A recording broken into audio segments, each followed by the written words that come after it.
Muy bien. Buenas tardes, chicos. ¿Cómo están? Espero que se le estén pasando de lo mejor. Espero que hayan aprovechado su viernes de ejercicio, que les haya gustado mucho. Espero que hayan podido invitar a su familia y espero que su familia les haya dicho que sí. Y bueno, el día de hoy vamos a terminar con el dogma central de la biología molecular. ¿Va? Entonces, ¿cómo empezábamos? ¿Recuerdan a alguien? ¿Cómo? Replicación. Muy bien. Que el DNA se puede replicar a sí mismo. ¿Cuál es el siguiente paso? El siguiente paso del dogma, la transcripción. Excelente. Es decir, de un pedazo de DNA se puede transcribir un mensajito que se va a hacer un RNA mensajero. Y después, perdón, ¿cuál sería el proceso final? El proceso final sería que ese RNA mensajero va a salir del núcleo celular y va a ir al retículo endoplásmico rugoso, en donde se encuentran los ribosomas, y ese mensaje va a construir proteínas. Entonces, a ese proceso se le llama traducción. Vamos a traducir el mensaje que transcribimos. Vamos para allá. Entonces, vamos a ver esto, fíjense. Consiste la traducción en la síntesis de proteínas mediante la unión de aminoácidos según el orden establecido por la secuencia de nucleótidos del mRNA y el código genético. Ahora, un aminoácido, recuerden que dijimos que un aminoácido con otro aminoácido forman un enlace que... Eso, peptídico, muy bien. ¿Y qué parte del aminoácido con qué parte del otro aminoácido? Muy bien, el grupo amino con el grupo carboxilo terminal de un aminoácido con otro forman un enlace peptídico. Excelente. Entonces se van a ir añadiendo y como dijimos, que menos de 10 son oligonucleótidos, de 10 a 49 son polinucleótidos, oligopéptidos, polipéptidos, y a partir de 50 nosotros lo llamamos proteína, ¿vale? Entonces, luego la proteína, recuerden, empieza como primaria, secundaria, terciaria y cuaternaria. Para eso nos sabíamos todo, para eso aprendimos todo eso. Fíjense cómo todo lo utilizamos todo el tiempo, solo hay que hilar las cosas. Ahora, esto es lo que les decía, ese es el dogma central, aquí está. Y aquí podemos ver cómo el ADN se replica a sí mismo, se transcribe y se traduce. O sea que al final vamos a obtener una proteína. Ahora, ¿cómo vas a avanzar la síntesis proteica? Igual que todo en el DNA, igual que todo en la célula, la dirección es de 5' a 3'. La traducción va de 5' a 3'. Recuerden, en el extremo 5' hay un fosfato libre y en el extremo 3' hay un OH libre. Por eso así se llama, de 5 a 3. Ahora, tenemos varios mRNA. Tenemos un mRNA monocistrónico, es aquel que sintetiza a un solo polipéptido. Es decir, es un código genético de nucleótidos que solo va a darte a un mRNA que solo va a traducir a un polipéptido. Nada más, o sea, puede ser o una proteína, pues, pero a lo que voy es que es a una sola. Puede ser, digamos, el código específico de la insulina y que solo, no estoy seguro que solo tengo un marco de lectura, pero imaginemos que solo existe ese marco de lectura y ese se le llamaría mRNA monocistrónico, pero hay otros que son policistrónicos, o sea que puede codificar a varios polipéptidos o varias proteínas.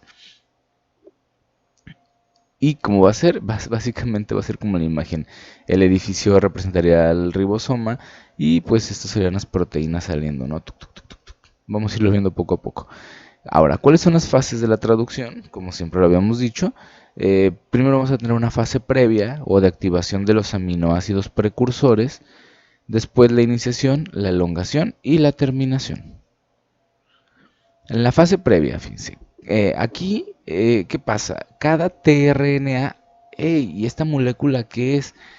Recuerden que dijimos que el RNA se puede hablar consigo mismo.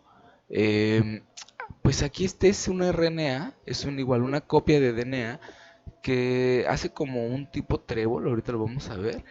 Y este es un tRNA, se llama tRNA porque este RNA no es para leer mensaje ni para producir proteínas, es un RNA de transferencia, por eso tiene la T. Y lo que hace es que justamente tiene unos pares de bases abajo y tiene unas manitas arriba con las que carga un aminoácido. Cada código genético, cada tRNA tiene un código genético abajo de 3 nucleótidos que se llama codón y anticodón, ahorita lo vamos a ver. Y entonces, de acuerdo a ese código genético, es el aminoácido que trae arriba. Entonces, en la fase previa, los aminoácidos se tienen que pegar a su tRNA correcto. Esto pasa todo el tiempo. Y es posiblemente el paso más crítico de la expresión genética, porque si no están acomodados como deberían ser los aminoácidos de acuerdo a los tRNA, el código genético carecería de importancia. Ah, aquí está, miren, si no se forma correcta, carece de todo sentido. Entonces, recuerdan que yo les había dicho en la diapositiva pasada cuando vimos la caperuza 5', el código genético y luego la cola polía, que ya dijimos, ese es un mRNA completo, ya con procesos post-traduccionales, y que venía una letra que decía AUG, y que yo les dije, AUG siempre traduce metionina y es el iniciador. Fíjense por qué es importante que los tRNAs tengan un código genético adecuado. Aquí tenemos nosotros, y por qué es importante que nosotros tengamos un código genético en el DNA. Aquí tenemos nosotros la lectura para producir todas estas, o para añadir todos estos aminoácidos. Y recuerden que los aminoácidos en diferentes acomodos van a producir distintas proteínas. Entonces, esto es así. Esta tabla es mágica, de verdad que si pueden, pónganle pause, screenshot, tómenle foto e imprímanla y ténganla en su cartera toda la vida. En serio que les va a ayudar mucho. Fíjense, solo hay un solo iniciador. El único iniciador es AUG. Porque miren, adenina, uracilo y guanina. AUG, ese código, me da metionina. Y metionina es el iniciador para la construcción proteica. ¿Qué otro iniciador ven? Ninguno. No hay ningún iniciador más que la metionina. ¿De dónde creen que obtenemos la metionina? La metionina la obtenemos de la carne. Entonces, por eso es que los vegetarianos de repente dicen, voy a tener que sustituir con qué. Bueno, pues resulta que si tú comes legumbres con carbohidratos, por ejemplo, leguminosas, por ejemplo, un taco de frijoles, obtienes metionina. Menos que con la carne, pero sí obtienes, entonces simplemente es cuestión de suplementar. Si tú suplementas bien, vas a tener metionina, que siempre va a ser tu iniciador de proteína y siempre vas a tener pues tus proteínas al tiro, las enzimas, las de construcción proteica, tu cabello. Por eso cuando comemos adecuadamente nos vemos tan bien, ¿no? Las uñas nos crecen, el cabello nos crece, las pestañas están súper bonitas, la barba, los pelos del pecho y demás. Bueno, si te crece barba y eres mujer, pues deberías de visitar a un ginecólogo, un endocrinólogo. Probablemente tengas un problema de hormona, no deberías de tener barba, pero porque no tienes tanta de hidrotestosterona. Pero pues también hay mujeres que tienen un poquito de vello facial, es normal.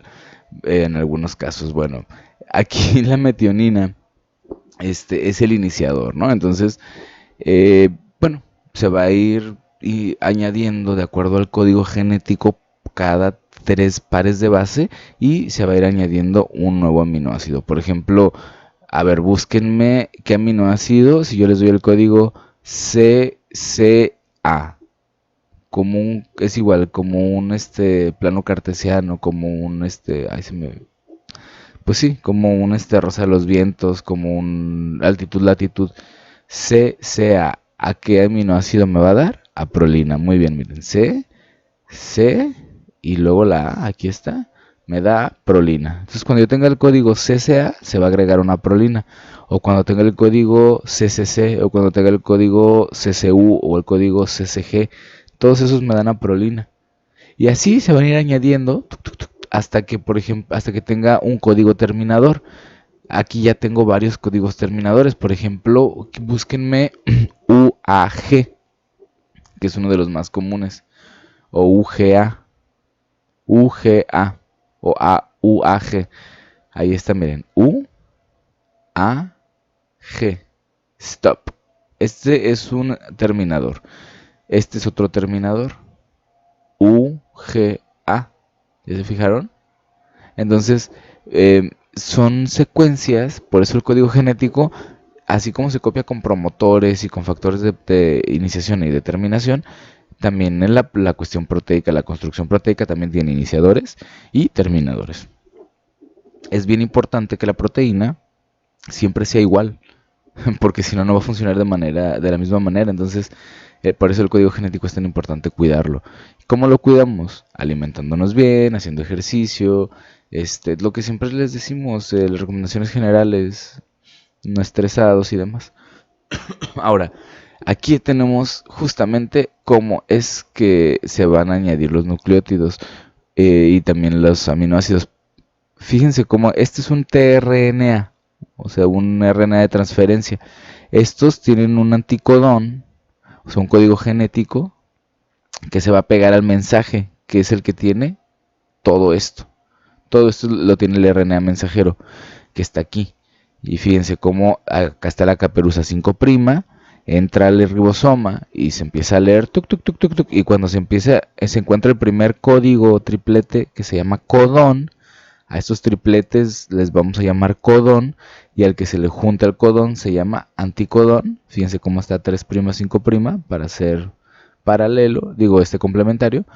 Y ahí está, cuando se encuentra el primer código, que es AUG, que si me regreso, ¿cuál era? Metionina, AUG, y es el iniciador.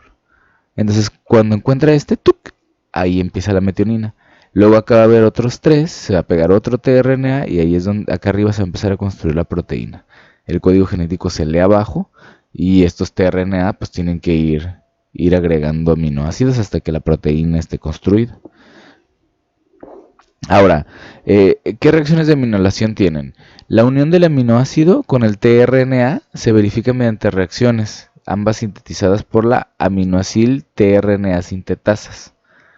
Entonces, estas son enzimas que nos ayudan a distinguir a los tRNA de qué tipo de aminoácidos van a tener. Aquí tenemos los tipos de ARS de clase 1 y de 2, el grupo OH del tRNA, que sería en el 2' o en el 3', si la transesterificación es necesaria, la posterior, la estructura de las enzimas y pues qué aminoácidos reconocen. Los de clase 1 reconocerían a todos estos aminoácidos, los 10 más grandes y polares, y los de clase 2 a los más pequeños y hidrófobos. ¿Esto por qué es importante? Bueno, para que tú sepas que en la célula no ocurre nada más la replicación y la transcripción solo porque sí, o sea, sí está todo muy bien organizado. Para que tu célula pueda organizar todo esto bien, tú necesitas darle los materiales para que lo haga. Es decir, necesitas darle agua, necesitas darle polivitaminas, minerales, carbohidratos, lípidos, todo adecuadamente para que tu cuerpo pueda echar a andar todo el tiempo que quiera y hacer bien las cosas y no tenga que esforzarse por conseguir eso de tu propio cuerpo. Entonces, cuando tú lo alimentas bien, cuando le das descanso, cuando le das ejercicio, cuando no le das tantos pesares emocionales, cuando estudias, cuando usas tu cuerpo, tu cerebro, cuando usas las cosas, tu cuerpo tiende a estar activo y a utilizarlo todo de manera adecuada. Ahora, ¿cómo va a ser más o menos la adición de nucleótidos? Va a ser así. Fíjense, básicamente tenemos un ribosoma, ahorita lo vamos a ver paso por paso. Tenemos un ribosoma que está en el retículo endoplásmico rugoso y que tiene 2 sitios activos. El ribosoma está constituido por 2 partes, ahorita los vamos a ver. Entonces entra el mensaje, el RNA mensajero, que dijimos que era súper importante que se conservara ese mensaje porque es lo que nos va a añadir los nucleótidos, los aminoácidos. Y bueno, va a pasar aquí como si fuera una lectura, y aquí se van a ir añadiendo RNAs de transferencia que traen ya sus aminoácidos pegaditos, y luego aquí arriba se va a generar el enlace peptídico. O sea que el ribosoma genera un espacio físico donde se puede generar el enlace peptídico. Entonces ahí está, miren, aminoácido 1, 2, 3, 4, 5 y así hasta que se termine el código genético para la construcción de proteínas. En lo que se va construyendo, también la proteína va pasando de estado primario cuando está en estado simple, secundario cuando se forma fuentes de hidrógeno, terciario cuando, ya saben, todo lo que habíamos visto es de acuerdo a la lectura de acá. Por eso les decía que la proteína va evolucionando. Y hay códigos de RNA-M que son chiquitos, por eso la proteína se queda en estado secundario. Ahora sí, todo eso fue la fase previa. Eso es lo que necesitábamos saber para poder entrar a esto. Llega el RNA mensajero, sale del núcleo, entra el retículo endoplásmico rugoso y entonces llega la iniciación. Esta es la etapa previa a la formación del primer enlace peptídico, antes de que se empiece a formar la proteína. Específicamente inicia cuando se comienza el auge, no solo por el extremo 5', recuerden que el extremo 5' trae una caperuza y trae más código genético, entonces eso solo es para que se pueda acoplar adecuadamente al ribosoma, pero perdón, pero la síntesis proteica va a comenzar hasta que comience el auge, o sea, hasta que encuentre este código. Entonces básicamente se va a separar el ribosoma, tiene dos subunidades, la subunidad 60S y la 40S. ¿Sí? Bueno, ahorita vamos a ver, es que de repente pensé en la proteica que es 50, 70 creo, pero bueno, se disocia el ribosoma en dos subunidades, en la pequeña y en la grande. O sea, la pequeña es donde se pega el RNA mensajero y cuando encuentra el codón auge es cuando el tRNA se puede pegar con su anticodón y llega a la subunidad más grande, la 60S, se pega y aquí es donde tenemos dos sitios, el sitio P y el sitio A. Entonces el sitio P se ocupa también acá abajo y eso da paso para que el sitio A, que ya está completo y que deja a la vista 1, 2, 3 aminoácidos, o sea un codón, pues ya llega aquí el otro tRNA con su anticodón, se pega y en ese momento entre la metionina de aquí y la valina de aquí se forma un enlace peptídico. Después este se sale, este avanza y así se va construyendo poco a poco la proteína. Ahí está, 60 y 40, perdón, es que se me fue. Primero se forma la metionil tRNA iniciador. Los codones AUG, perdona, es sin R, codones AUG en los que se inicia la traducción son reconocidos por un tRNA iniciador. O sea, ahí está la iniciación en eucariotas. Está la subunidad 60S, la 40S, los factores de transcripción, digo, de traducción. Entonces, ahí está la caperuza 5' que ya pasó por aquí, y en cuanto encuentra el auge, se detiene, es cuando llega el tRNA UAC, que es el complementario, ahí está la metionina. Ahora, en prácticamente todos estos pasos, así como en las siguientes fases, intervienen una serie de proteínas que son los factores proteicos, ya sea de iniciación, elongación o terminación, que son estos que vimos acá. Ahora, se va a disociar el ribosoma. Las dos subunidades del ribosoma son la 40S y la 60S y son sintetizadas en el núcleo y se exportan al citosol formando el complejo 80S. El ribosoma debe disociarse en sus dos subunidades para que se puedan unir el tRNA y el mRNA. La unión del aminoácido tRNA y del mRNA en la subunidad menor del ribosoma se va a incorporar la subunidad menor del ribosoma, el tRNA y el mRNA, o sea, el mensaje, lo que les decía, hasta que llegue el auge y después el tRNA. El mRNA se va a unir a través de la caperuza 5' y el ribosoma corre corriente abajo hasta encontrarse con el codón auge. Después se va a unir la subunidad mayor y aquí gracias a los complejos de iniciación, el complejo de preiniciación 40S se une con la subunidad 60S, es lo que les había dicho ya. Entonces, lo que habíamos visto, ¿no? Cómo se disocia, se pegan estos y luego se vuelven a asociar. Ahora, la elongación. Eso fue la iniciación. La elongación abarca desde la adición del segundo aminoácido hasta el último y cada ciclo consta de 3 pasos. La etapa de elongación no posee la capacidad de diferenciar en el aminoácido que incorpora. Se especifica únicamente con respecto al anticodón del tRNA. Ahora, ¿esto qué quiere decir? Que así como el perrito no sabe qué está lanzando, ¿no? Simplemente lanza de acuerdo a la orden. Entonces, la orden aquí, ¿quién la dio? El DNA. El DNA tiene el código genético para la construcción de la proteína. él está dando que esa orden se copie y se traduzca. Entonces, si esa es lo que hace el mRNA es esa copia traducida, transcrita y luego traducida a proteína, y eso sería una buena proteína. Pero si está dañado o si está modificado, se pueden leer otros aminoácidos y la proteína ya no va a ser funcional, y entonces es cuando vienen problemas genéticos. Por ejemplo, piensen en la anemia de células falciformes. ¿Se acuerdan que les había dicho? Lo que pasa es que la célula, el eritrocito, es ovalado para que se hace así chiquito, para que pase por los capilares y luego dura 120 días vivo.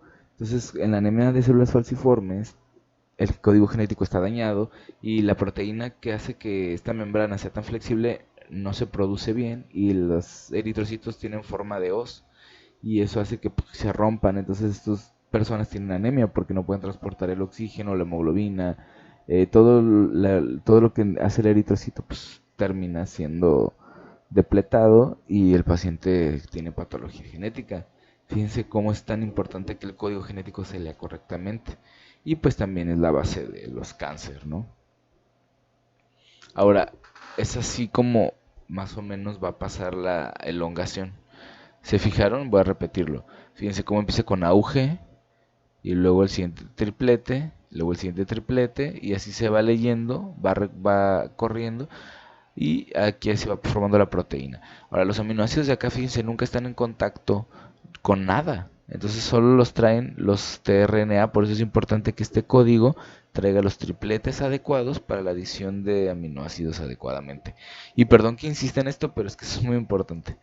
Ahora, ya habíamos visto esto, cómo se forma el enlace peptídico, que es básicamente cuando, por ejemplo, aquí tenemos un ejemplo, alanina y serina. Habíamos dicho que los aminoácidos tienen un grupo amino y un grupo carboxilo. Entonces aquí está el grupo carboxilo, CO de la alanina, ahí está su grupo amino, aquí está el grupo amino de la serina, y entre estos dos se forma un enlace y este será el enlace peptídico. Y así se van a ir añadiendo hasta que se termine el codón stop, hasta que llegue un codón stop. Eso se llama translocación.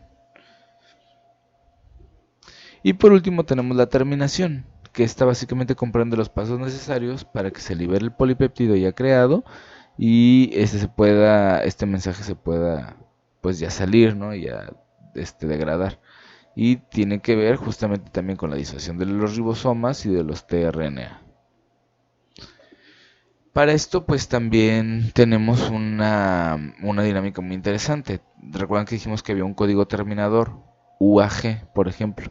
Pues cuando llega el código terminador, aquí está el sitio P, aquí está el sitio A, fíjense cómo llega un factor RF o Release Factor, factor de liberación. Release Factor, ¿qué dice? No, ¿qué dice? Perdón. Pero me imagino que se pega, pues lo que quiere decir. Porque pues aquí tiene su anticodón, pero fíjense cómo este ya no traía aminoácidos y ya ni siquiera es un tRNA. Ese es un terminador, es como un bloque que dice hasta aquí, hasta ahí quedó. Ahí quedó, ¿eh? Y ahí está el grupo CO2 terminal porque las proteínas están hechas de aminoácidos, y pues entonces como ya no hay más mensaje que leer, se disocia el ribosoma, este mensaje se degrada, los nucleótidos se pueden volver a utilizar para otra lectura de mensaje y el tRNA se va a pegarse otro aminoácido para una nueva construcción. Básicamente es como el coyotito que termina cortando y ya es liberado, ¿no? Y bueno chicos, pues eso es todo. Y así de felices porque pues ya terminamos ahora sí que lo que es el dogma central de la biología molecular, que consta de la replicación, de la transcripción y de la traducción. El día de mañana vamos a tener videoconferencia para resolver dudas, preguntas, comentarios, saber qué tal les parece esto de la traducción, si quedó claro y demás, ¿vale? Bueno chicos, pues sin más, que tengan bonito día.